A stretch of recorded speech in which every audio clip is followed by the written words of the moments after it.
श्रीमन्नारायण नारायण हरि हरि ओम। श्रीमन्नारायण नारायण हरि हरि ओम। हे श्रीमन्नारायण नारायण हरि हरि ओम। श्रीमन्नारायण नारायण हरि हरि ओम। भगवान जब वहाँ प्रकट हो गए तो भगवान को देख करके ध्रुव जी उनके पैरों में गिर पड़े। उनको कुछ स्तुति करने की इच्छा हुई पर बालक थे, वो कर नहीं पाए। भगवान उनके मन की बात जान गए। अपने शंख से उनके दाहिने गाल पे स्पर्श कर दिया। उनके जिह्वा पर सरस्वती माँ आकर के विराजमान हो गई। तब बोलना शुरू कर दिए। ध्रुव जी ने वेदांत के गहन अर्थों वाली स्तुति की है।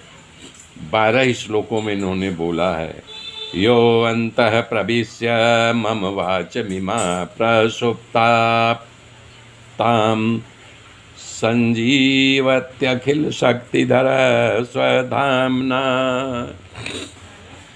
बता रहे हैं कि हे प्रभु, ध्रुव जी नारायण भगवान से बोल रहे हैं, ये शक्ति हमारे अंदर थी परंतु सुसुप्त थी, सोई हुई थी, और आपने शंख का स्पर्श करके मुझे शक्तिमान बना दिया, मेरे शक्ति को जागृत कर दिया, मेरी वाणी को स्फुरण दे दिया, मेरी वाणी प्रकट हो गई। ध्रुव जी कहने का भाव है कि आपने जो शक्ति प्रदान किया है वो पहले से ही मेरे अंदर विद्यमान थी परंतु सोई हुई थी। जैसे आप हमारे अंदर हैं तो हमारी आँख काम कर रही है, हमारी जीभ काम कर रही है, हमारे जितने छिद्रावलियाँ रोबावनियाँ हम सुन रहे हैं, बोल रहे हैं, सूंघ रहे हैं, त्वचा का स्पर्श हो रहा है। ये परमात्मा को, ऐसे परमात्मा को मैं प्रणाम कर रहा हूँ। हे अंतर्यामी, आप तो एक ही हो लेकिन अनेक रूप लेकर के काम करते हो, अनेक रूपों में विद्यमान हो। कर रहे हैं जैसे लकड़ी में रही आग जो है लकड़ी में ही रहती है, लेकिन जिस प्रकार की लकड़ी होती है उसका रूप धारण कर लेती है, उसी प्रकार से आप जिसके शरीर में रहते हो उस शरीर को धारण कर लेते हो। इसलिए अनेक प्रकार का ये संसार दिखाई देता है।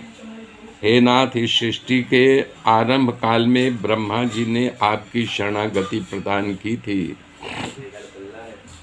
तब आपने उन पर कृपा की। जैसे मानव जागता है उसी बार ब्रह्मा भी जग करके सृष्टि काल में ब्रह्मा जी ने आपकी शरणागति प्रदान की थी।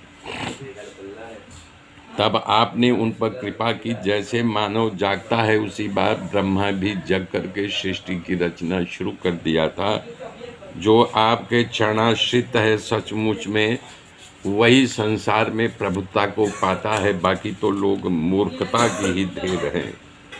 आपकी शरणागति का उपयोग संसार की तुच्छ कामनाओं को पूर्ण करने के लिए नहीं है। हे प्रभु, आपका भजन आपकी प्राप्ति के लिए होना चाहिए। आप तो कल्पतरु हैं। जो आपकी उपासना करता है वो संसार के तमाम कामनाओं को प्राप्ति हो जाती है। आपकी प्राप्ति के लिए की गई उपासना जन्म मृत्यु के चक्कर से छुड़ाती है। ऐसा कौन है मूर्ख है जो कि संसार विषय के लिए आपकी प्रबल माया बड़े बड़े महात्माओं को भी ठगती है। विषय वासना तो आज है कल पूर्ण हो जाएगी। ये शरीर पूर्ण हो गया तो सब पूर्ण। इसलिए आपका भजन आपकी प्राप्ति के लिए उपाय करना चाहिए। हे नाथ, आपके चरण कमल का ध्यान करने से आपकी या आपके भक्तों की कथा सुनने में जो आनंद आता है वो आनंद निजानंद रूप ब्रह्मानंद में भी नहीं मिलता है। स्वर्ग में बसे हुए देवता भी जिसको काल की तलवार का भय सतत सताता रहता है और एक दिन उनको भी स्वर्ग में विमान स्वर्ग से गिरना पड़ता है, उन देवताओं को महालाभ वहाँ भी न मिले।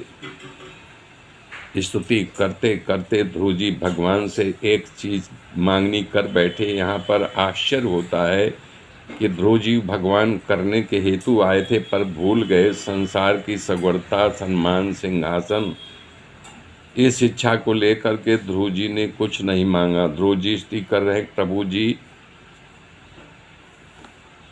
आप जो है, क्योंकि उन्होंने शंख का स्पर्श करके गाल के लिए वाणी का स्पर्श कराया, उनके गाल को स्पर्श करा करके बोल रहे हैं आपने ही बुलवाया है।